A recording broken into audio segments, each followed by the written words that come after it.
मैं तो शायद वहीं होता, लेकिन मेरे साथ परेशानी यह है कि मेरे पास कोई सुरक्षा नहीं है किसी किस्म की। मेरे पास नहीं है, मेरे अब्दुल्ला के पास नहीं है, मेरी बीवी के पास नहीं है। एक बार भी अगर कोई विधायक रह ले तो उनके पास, एक्स विधायकों के पास दो दो गनर हैं, लेकिन 2 बार विधायक अब्दुल्ला रहे, मेरी बीवी विधायक भी रही, सांसद भी रही। मैं इतने लंबे अरसे राजनीति में रहा, मेरे पास भी कोई सुरक्षा नहीं है।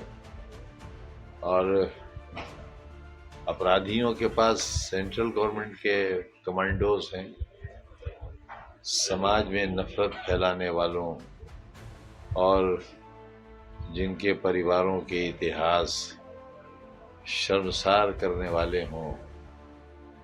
लागू भी लगभग हो ही चुका समझ।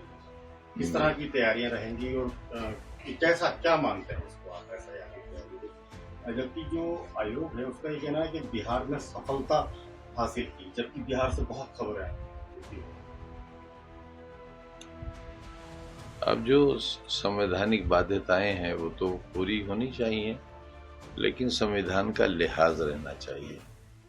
संविधान से खिलवाड़ करके, उसे अपमानित करके, झूठ फरेब से काम लेकर अगर संवैधानिक बाध्यताओं के साथ भी मजाक होगा तो वही हाल होगा जो बिहार में हुआ।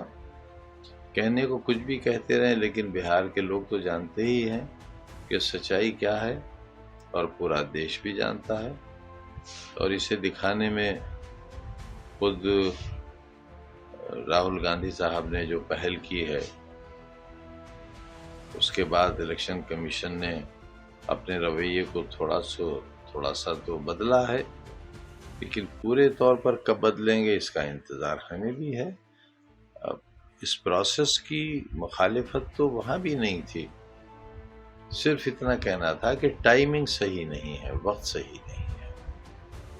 अब उत्तर प्रदेश के चुनाव में या जिन राज्यों में चुनाव होना है, 1.5 साल का कम से कम वक्त बाकी है, तो कहीं कोई मुखालिफत नहीं हो रही है, कहीं टाइमिंग का सवाल नहीं उठ रहा है। इस तरह से लेकिन बिहार में तो ये सवाल उठा, मजबूती से उठा, और आम लोग सड़कों पर उतर कर भी आए, और उसमें सुप्रीम कोर्ट ने भी साथ दिया। जिन चीज़ों को मानकर नहीं दिया गया था सुप्रीम कोर्ट के आदेश पर, उन चीज़ों को इलेक्शन कमीशन को मानना पड़ा। अब ये कितनी अफसोसनाक बात है कि एक संवैधानिक संस्था के फैसलों पर सुप्रीम कोर्ट को न सिर्फ ये कि टिप्पणी करना पड़े, बल्कि उसके फैसलों को बदलने के लिए अपने हुक्म जारी करना पड़े। अब अगर संवैधानिक संस्थाओं का ये हाल होने लगेगा कि उनके गलत फैसलों के लिए भी सुप्रीम कोर्ट से इंसाफ लिया जाए, तो जाहिर है कहीं ना कहीं गलती तो हो ही रही है।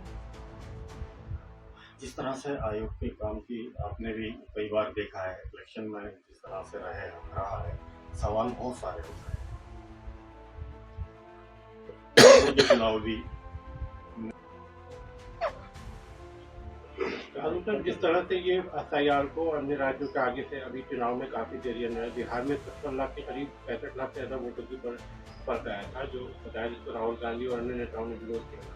तो ये क्या इस तरह से अन्य राज्यों में भी इस तरह के वोटों में, क्योंकि यूपी बहुत बड़ा राज्य है, 2027 में यहाँ चुनाव है, तो क्या इस तरह से वोटों में जो जिस तरह से जिंदा को मुद्दा दिखा दिया गया और प्लस को जिंदा दिखा दिया गया, कई जगह लोगों के वोटर लिस्टों में। देखिए, ये शिकायत तो हरियाणा के बारे में भी है, दिल्ली के बारे में आई। कहा गया कि महाराष्ट्र का चुनाव भी लूट लिया गया।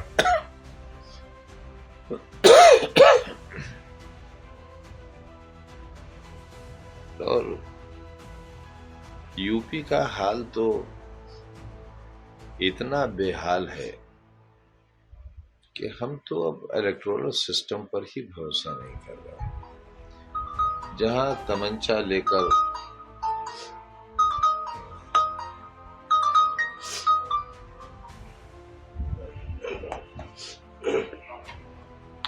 दरोगा तमंचा लेकर लोगों को दौड़ाए, गलियों में नाकों पर पुलिस और पीएसी का पहरा लगा दिया जाए, लोगों को वोट ही न डालने दिया जाए, घरों के बाहर डंडेला लगाकर ताले डाल दिए जाएं, लाठी चार्ज करके बुजुर्गों औरतों को जख्मी किया जाए, लाखों लोगों को वोट के अधिकार से वंचित कर दिया जाए और वोट पोल की परसेंटेज कम ना हो, क्या कहेंगे। जो रामपुर में हुआ वो तो इतना शर्मनाक है कि उस पर शर्म को भी शर्म आती है। फिर वही तजुर्बा कुंदरकी में हुआ, अयोध्या में हुआ, और ऐसे लोग जीत कर आए जिनके बड़ों का बड़ा ही गंदा आपराधिक इतिहास है, बड़े गंदे आपराधिक इतिहास है। जो कंट्री मेड पिस्टल बेचने वाले लोग हो और इमरजेंसी में जेल गए हों, DIR में पकड़े गए हों, ऐसे लोग अगर राजनीति में चुनकर आने लगेंगे तो क्या होगा राजनीति का।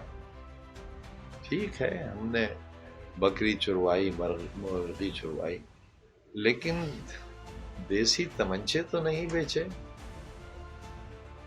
नकल में तो नहीं पकड़े गए, LLM कर रहे थे।